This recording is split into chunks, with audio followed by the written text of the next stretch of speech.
उस वक्त मरहूम सैयद शहाबुद्दीन एमपी का वो लेटर में पढ़ा हूं जिसमें शहाबुद्दीन साहब ने बताया था कि सिर्फ पुलिस गोलियां चला रही थी, कोई पत्थर नहीं आया था।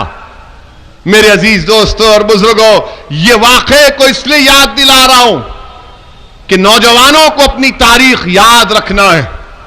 अगर तुम तारीख भूल जाओगे तो तारीख दोहराएगी, याद रखो। मैं डराने के लिए नहीं कह रहा हूं, जो कौम तारीख को भूल जाती है तो तारीख उसको दोहराई जाती है कि देखो ऐसा हुआ है और होगा। तो इसीलिए बताने का मकसद यह है कि उस वक्त भी जब यह वाकया हुआ था 13 अगस्त 1980 का, उस वक्त भी अखबारों में लिख दिया गया, बड़े बड़े अखबारात में, कि मुसलमानों ने पत्थर फेंके थे। पत्थर फेंके थे, ईदगाह में कौन सा पत्थर होता है?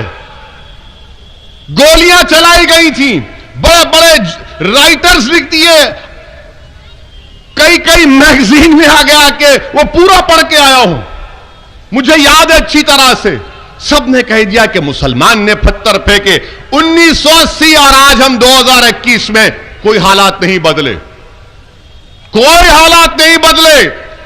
जब पुलिस मारना चाहती है मुसलमानों को हुकूमत के आर्डर पर, तो कहती है मुसलमानों ने पहले हमला किया था, पत्थर फेंके थे, पत्थर बरसाए तो हमने लाठी चार्ज किया, नहीं सुने उसके बाद हमने ठोक दिया। मेरे अजीज दोस्तों और बुजुर्गों, ये हालात हैं मेरे अजीज दोस्तों और बुजुर्गों। फिर दूसरी अहम बात यह कि जब बात तारीख की निकली, कांग्रेस का जिक्र हुआ, तो इसी मुरादाबाद में 13 अगस्त 1980 को ईदगाह में पुलिस की फायरिंग हुई थी। क्या आपको मालूम है, आपको याद है? क्या नौजवानों आपको याद है, जो मुरादाबाद के गयूर नौजवानों, क्या तुमको याद है कि 13 अगस्त 1980 ईद का दिन ईदगाह में पुलिस की फायरिंग हुई थी मुरादाबाद में? कितने लोग मारे गए? 300 मुसलमान मारे गए थे, 300 मुसलमान मारे गए थे। यानी अंग्रेजों के जमाने में जलियांवाला बाग जनरल डायर ने किया था, तो उस वक्त कांग्रेस की सरकार ने 1980 13 अगस्त को 300 मुसलमानों को शहीद कर दिया गया था। मैं अभी रास्ते से आ रहा था, हमारे जानने वाले बुजुर्ग थे, मैंने उनको सलाम किया और कहा कि मैं आपके शहर को जा रहा हूं। तो मैं उनके सामने कहा कि मैं आपके शहर को जा रहा हूं और 13 अगस्त 1980 के वाक़े का जिक्र करूंगा। तो उस बुजुर्ग ने कहा कि असदुद्दीन अवैसी, मैं उस वक्त 13 या 14 साल की उम्र थी मेरी, मैं उसका चश्मदीद गवाह हूं कि जब मैं भाग रहा था तो गोलियां मेरे अतराफ चल रही थी। वो शख्स बर्तानिया को जाता है, वो शख्स कनाडा को जाता है, वो शख्स यूरोप को जाता है, और उनके अल्फाज ये हैं कि अगर मैं सर्दी में भी यूरोप, कनाडा, बर्तानिया में रहता हूं तो रात में पसीने से उठ जाता हूं जब उस वाक़े को याद करता हूं। यह वाक़या हुआ उस वक्त मरहूम सैयद शहाबुद्दीन एमपी का वो लेटर में पढ़ा हूं जिसमें शहाबुद्दीन साहब ने बताया था कि सिर्फ पुलिस गोलियां चला रही थी, कोई पत्थर नहीं आया था। मेरे अजीज दोस्तों और बुजुर्गों, ये वाक़े को इसलिए याद दिला रहा हूं कि नौजवानों को अपनी तारीख याद रखना है। अगर तुम तारीख भूल जाओगे तो तारीख दोहराएगी, याद रखो। मैं डराने के लिए नहीं कह रहा हूं, जो कौम तारीख को भूल जाती है तो तारीख उसको दोहराई जाती है कि देखो ऐसा हुआ है और होगा।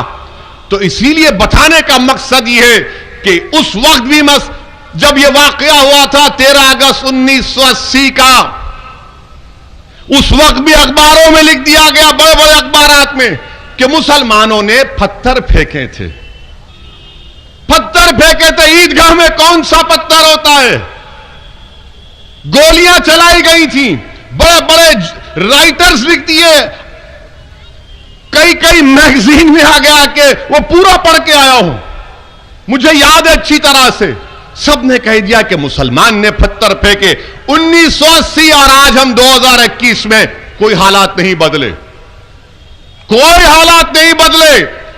जब पुलिस मारना चाहती है मुसलमानों को हुकूमत के आर्डर पर, तो कहती है मुसलमानों ने पहले हमला किया था, पत्थर फेंके थे, पत्थर बरसाए तो हमने लाठी चार्ज किया, नहीं सुने, उसके बाद हमने ठोक दिया। मेरे अजीज दोस्तों और बुजुर्गों, ये हालात हैं। और ये इसलिए कह रहा हूं कि आज उत्तर प्रदेश में 2 दिन पहले कल का एक वाकया और आज का वाकया, इसको सामने रखो आप। गोरखपुर में बाबा की कॉन्स्टिट्यूंसी है। गोरखपुर में किसी मुसलमान ने अपने घर के ऊपर एक हरा झंडा लहराया। वो पूरा गुंडों का टोला उस घर पर पहुंच गया, घर में घुसकर तोड़फोड़ की और कहा कि तूने पाकिस्तान का झंडा लहराया। उल्टा घर में घुसकर तोड़फोड़ की, मुसलमान पर केस बुक कर दिया बाबा की पुलिस ने। वो पाकिस्तान का झंडा नहीं है, मगर नफरत इतनी फैला दी गई है मुसलमानों के ताल्लुक से कि जहां कहीं इनको हरा दिखता है ये लाल हो जाते हैं, जहां हरा दिखता है ये लाल हो जाते। यानी अगर आप स्पेन में जाएंगे तो एक होता है कि वहां पे एक दिखाते हैं बैल को, लाल दिखाते हो, दौड़ता है मारने के लिए। इनका हाल इसी तरह का हो गया। पाकिस्तान का झंडा नहीं है।